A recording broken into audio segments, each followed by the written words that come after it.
No terceiro capítulo de 2 Timóteo, o apóstolo Paulo adverte sobre a aproximação de tempos trabalhosos nos últimos dias. O termo trabalhoso aqui transmite a noção de problemas significativos, dificuldades e situações estressantes. Essa condição é prevista para caracterizar o fim dos tempos. Comumente, ao discutir os últimos dias, muitos imaginam eventos dramáticos e catastróficos conforme descritos nas profecias bíblicas, como os 4 cavaleiros do Apocalipse, a primeira e a segunda bestas de Apocalipse 13, o princípio das dores com nações em conflito, perturbações celestiais como o sol escurecendo e os impactos devastadores após o soar das 7 trombetas, cada uma anunciando seu próprio desastre. Essas imagens vívidas dominam a imaginação popular em relação ao fim dos tempos. No entanto, nosso foco hoje muda para as mudanças mais sutis que também são profetizadas para acontecer. Essas alterações em nosso mundo podem não ser tão visualmente dramáticas ou imediatamente avassaladoras quanto os eventos cataclísmicos frequentemente associados à profecia do fim dos tempos. No entanto, essas mudanças mais sutis são igualmente significativas, alterando a própria estrutura da sociedade e cumprindo a profecia de tempos perigosos por si mesmas. Apesar de sua natureza menos evidente, essas mudanças são profundas, remodelando gradualmente nosso mundo de maneiras que são tão impactantes quanto os sinais mais amplamente reconhecidos dos últimos dias. Em seus escritos, especificamente no contexto da discussão sobre tempos perigosos, o apóstolo Paulo não se concentra nas calamidades externas que podem afligir a humanidade, como guerras, fomes ou doenças, mas na decadência moral e ética dentro da própria sociedade. A ênfase de Paulo está no caráter e no comportamento das pessoas, destacando um período marcado não pelas provações físicas que desafiam o corpo, mas por uma profunda crise moral e espiritual. Ele aponta para a degeneração em maldade e depravação generalizadas, traçando paralelos com episódios históricos de fracasso moral significativo, como a pecaminosidade observada em Sodoma e Gomorra, a corrupção generalizada da época de Noé e a rebelião na Babilônia. Essas referências servem para ilustrar a profundidade da maldade humana que define os últimos dias. Paulo sugere que esse ápice de pecado e decadência moral, que lembra os piores momentos da história bíblica, caracteriza a era em que vivemos atualmente. Essa é a era a que ele se refere como os últimos dias ou tempos perigosos. Um tempo não definido pelas aflições externas que acometem a humanidade, mas por uma profunda crise interna de caráter e moralidade. Segundo Paulo, é esse declínio moral e espiritual que realmente caracteriza a natureza perigosa dos tempos que estamos vivenciando e testemunhando hoje. 2 Timóteo 3, 1-7. Sabe, porém, que nos últimos dias sobrevirão tempos perigosos. Pois os homens serão egoístas, avarentos, presunçosos, soberbos, blasfemos, desobedientes aos pais, ingratos, profanos, sem afeição natural, irreconciliáveis, caluniadores, incontinentes, cruéis, inimigos do bem, traidores, atrevidos, orgulhosos, mais amigos dos deleites do que amigos de Deus, tendo aparência de piedade, mas negando a eficácia dela. Afasta-te desses. Pois desses são os que se introduzem pelas casas e levam cativas mulheres insensatas carregadas de pecados, levadas por várias concupiscências, sempre aprendendo e nunca podendo chegar ao conhecimento da verdade. Número 1. Amantes de si mesmos. No contexto dos últimos dias, uma mudança profunda nos valores sociais é destacada com uma mudança em direção ao egoísmo desenfreado. Esta era é caracterizada por um foco avassalador no eu encapsulado na atitude do eu. Esse egocentrismo marca um afastamento significativo da vida comunitária e centrada em Deus idealizada para a humanidade. A prevalência do egoísmo se manifesta em vários relacionamentos que desafiam os papéis e as expectativas tradicionais. Por exemplo, a noção de uma mãe egoísta contradiz o altruísmo inerente e esperado na paternidade. Da mesma forma, o comportamento egoísta dos maridos prejudica a parceria e o apoio mútuo fundamentais ao casamento. Essa mudança em direção ao egocentrismo contradiz o mandamento bíblico de amar o próximo como a nós mesmos. Um princípio que ressalta a importância do cuidado mútuo e da empatia dentro da comunidade. Jesus Cristo enfatizou esse mandamento por meio da parábola do bom samaritano, que serve como uma crítica ao egoísmo e um chamado à compaixão. Nessa parábola, um sacerdote e um levita ignoram um homem em extrema necessidade, priorizando seus interesses em detrimento do bem-estar dele. Suas ações contrastam fortemente com as dos bons samaritanos que demonstram amor genuíno ao próximo ao fornecer assistência imediata e altruísta ao homem ferido.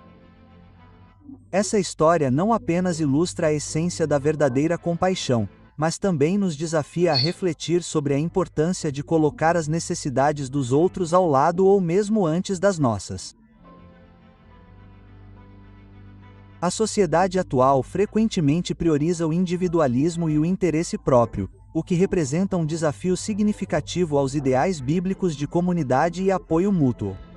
Esse foco está em desacordo com os ensinamentos de Jesus e o exemplo dado pelo bom samaritano, que defendem uma vida dedicada não a si mesmo, mas ao bem-estar e ao cuidado dos outros. Tal vida reflete a essência do amor e da vizinhança que se destinam à humanidade. A questão do egoísmo surge como um problema central nesse contexto. Se alguém perguntasse sobre a origem da maioria dos problemas pessoais, uma resposta comum provavelmente destacaria as ações egoístas de outras pessoas como um fator contribuinte. Essa observação ressalta uma verdade mais profunda. O egoísmo está no cerne de muitos dos nossos pecados e problemas. A tentação que levou Eva ao erro no Jardim do Éden, conforme relatado na Bíblia, estava enraizada no desejo de se elevar, refletindo a natureza fundamental do egoísmo. Esse egocentrismo não apenas alimenta nossos pecados, mas também gera dificuldades em nossas vidas, impedindo nossa capacidade de aproveitar a vida plenamente.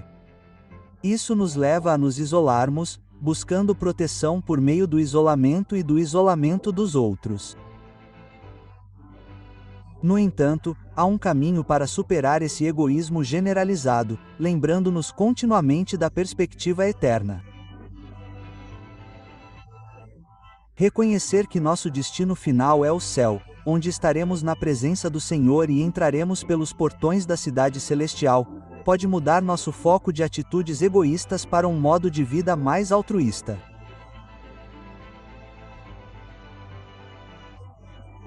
Essa antecipação da glória celestial nos encoraja a nos libertar das correntes do egoísmo, inspirando-nos a viver de uma forma que esteja alinhada aos valores de amor, comunidade e apoio mútuo.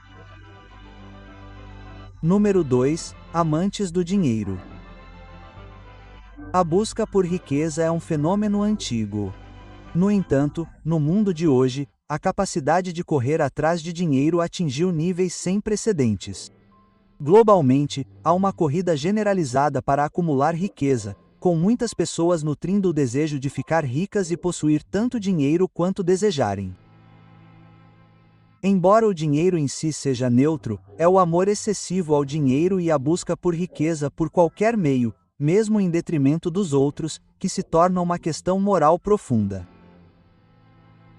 Esse desejo excessivo pode levar as pessoas a cometerem atos de grande dano, incluindo violência contra outras pessoas em sua busca por ganhos financeiros. A Bíblia aborda essa questão diretamente, afirmando em 1 Timóteo 6:10 da manhã que o amor ao dinheiro é a raiz de todos os tipos de males. Essa passagem destaca como um foco indevido na riqueza pode levar as pessoas a se desviarem de sua fé movidas pela ganância e, por fim, causar-lhes imenso sofrimento. Ela enfatiza que, embora a busca pelo sucesso não seja inerentemente errada, ela se torna problemática quando ofuscar nossos valores espirituais e morais. O chamado ao contentamento é um tema central nos ensinamentos bíblicos. Deus nos encoraja a encontrar satisfação no que temos, lembrando-nos de sua presença constante e apoio infalível, pois Ele promete nunca nos deixar nem nos abandonar.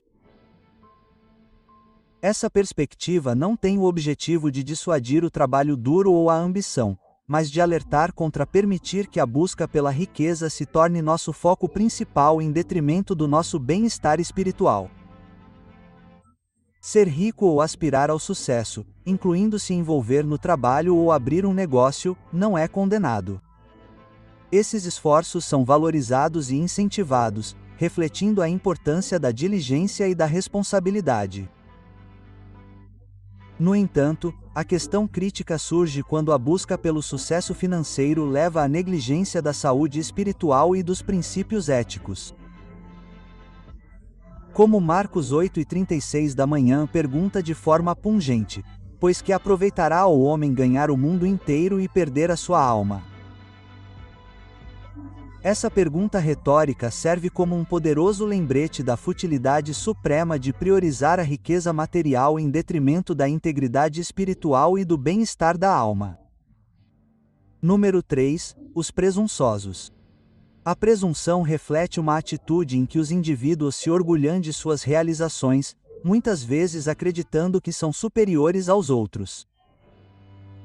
Esse comportamento inclui exibir os próprios sucessos sem dar o devido crédito a Deus por possibilitar essas realizações. Surpreendentemente, essa tendência não se limita a ambientes seculares. Ela também permeia contextos religiosos. Alguns líderes religiosos apregoam o crescimento de suas congregações de um punhado para milhares ou mesmo centenas de milhares de membros sem expressar gratidão a Deus ou reconhecer o papel dele em seu sucesso. A Bíblia aborda essa conduta diretamente, rotulando tais indivíduos como presunçosos. Tiago 4:16 da manhã critica explicitamente essa atitude. Mas agora vocês se alegram em suas jactâncias. Toda alegria como essa é maligna. É importante que sejamos vigilantes e garantir que não adotemos uma postura semelhante. De acordo com a Bíblia, a vanglória, especialmente quando omite o reconhecimento da providência de Deus, não tem lugar em uma vida centrada em Cristo. Tal comportamento é indicativo de uma queda espiritual. Embora não seja nosso papel julgar os outros, as Escrituras fornecem orientação clara sobre esse assunto. Deus desencoraja a vanglória, exceto quando serve para glorificá-lo. 1 Coríntios 1:31 da manhã resume esse princípio. Portanto, como está escrito: aquele que se gloria, glorie-se no Senhor. Este versículo nos encoraja a redirecionar qualquer inclinação de vanglória para celebrar o que Deus realizou por meio de nós, garantindo assim que nossos elogios estejam alinhados com a gratidão a Ele e não centrados em nosso ego. Número 4. Orgulho. O orgulho é frequentemente associado a um amor excessivo pelo mundo material e seus prazeres. A Bíblia adverte explicitamente contra o desenvolvimento de um apego profundo às coisas mundanas, indicando que tal apego é incompatível com o amor de Deus. Esta advertência é sucintamente capturada em 1 João 9:16 da noite, que inclui o orgulho da vida entre os traços indesejáveis que caracterizam a afeição mundana. Esta escritura sugere que a preocupação com conquistas e status mundanos pode nos distanciar de Deus, enfatizando que a humildade, não o orgulho, é o caminho que Deus deseja para nós. A humildade é retratada como a alternativa virtuosa ao orgulho e é a condição para a exaltação e o crescimento espiritual.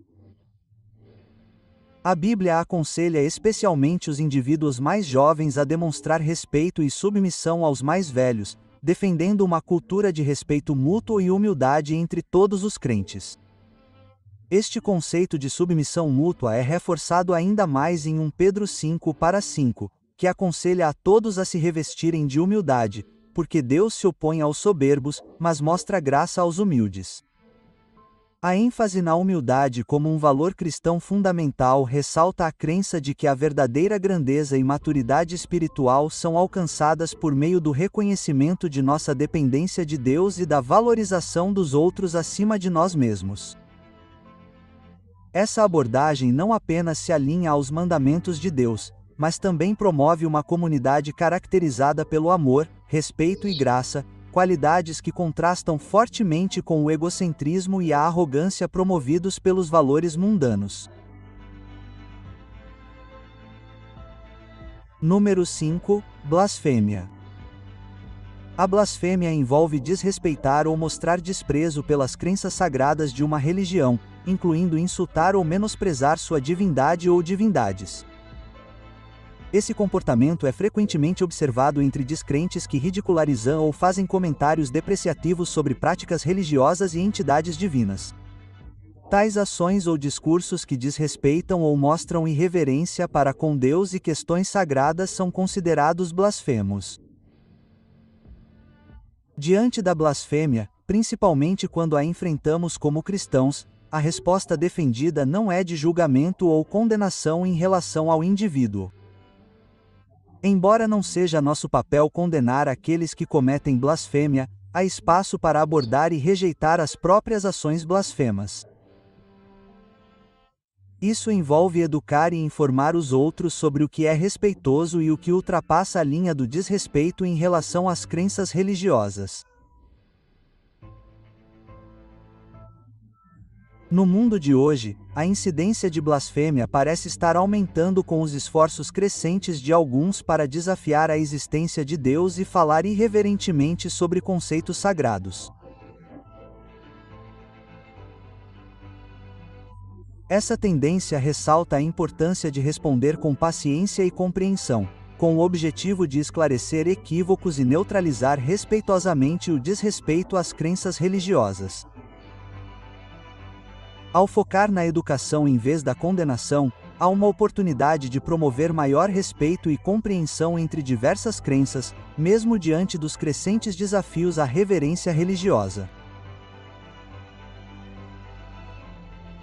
Número 6. Desobediência aos pais. Entre os mandamentos dados na Bíblia, a diretriz de obedecer e honrar os pais se destaca como aquela especificamente ligada a uma promessa. Este mandamento destacado em Efésios 6:13 da manhã instrui filhos, obedeçam a seus pais no Senhor, pois isto é justo. Honre seu pai e sua mãe, que é o primeiro mandamento com promessa, para que vocês tenham bem-estar e vida longa sobre a terra.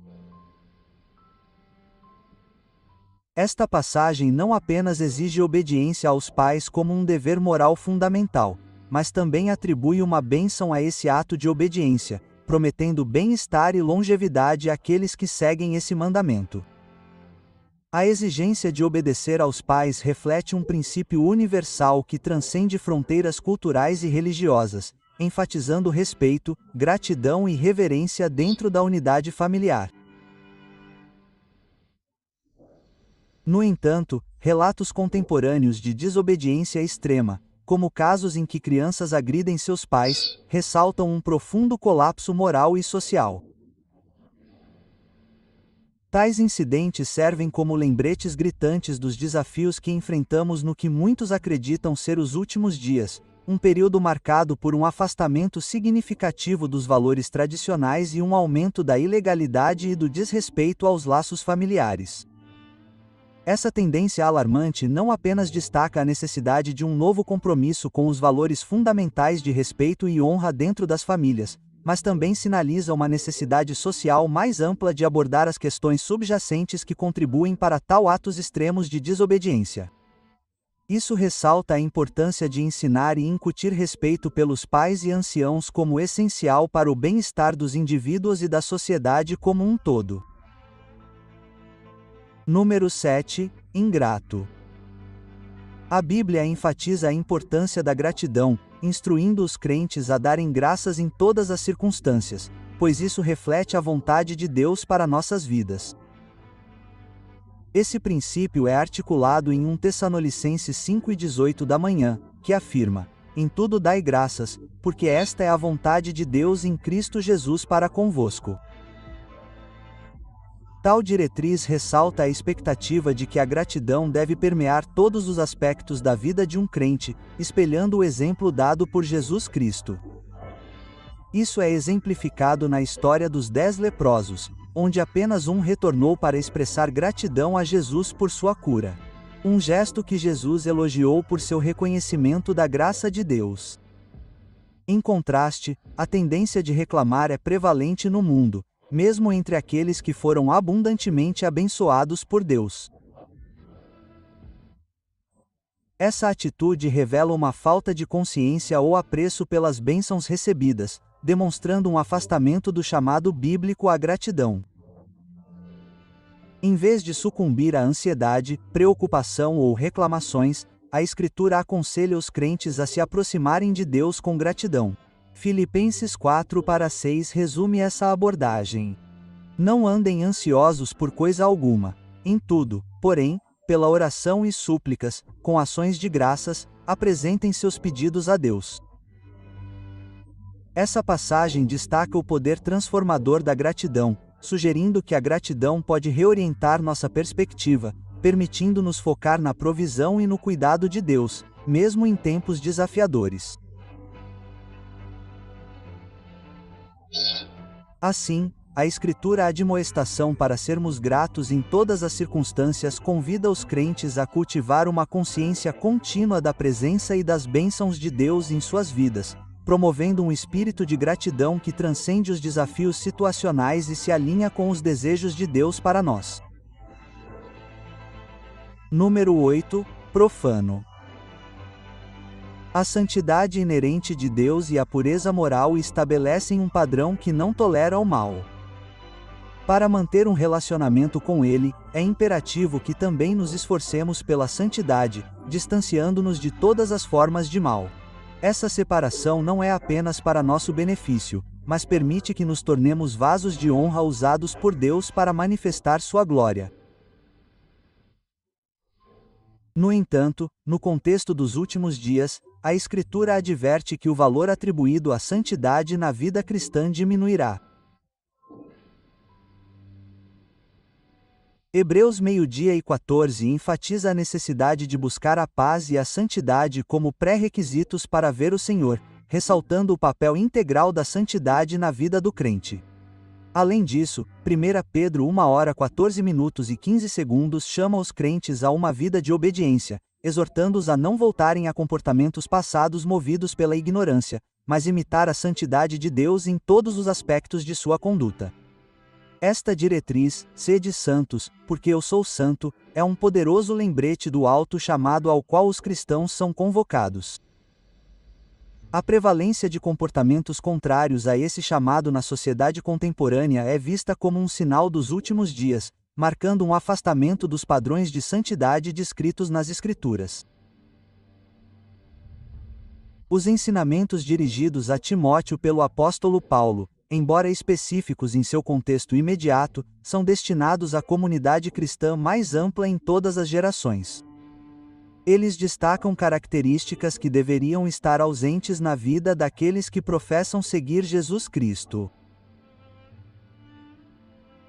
Esta mensagem atemporal ressalta a relevância contínua de se esforçar pela santidade e pureza em um mundo cada vez mais indiferente a essas virtudes. Como crentes, reconhecer e aderir a esses princípios é crucial, pois eles definem o caminho para viver uma vida que honre a Deus e se alinhe com sua natureza santa.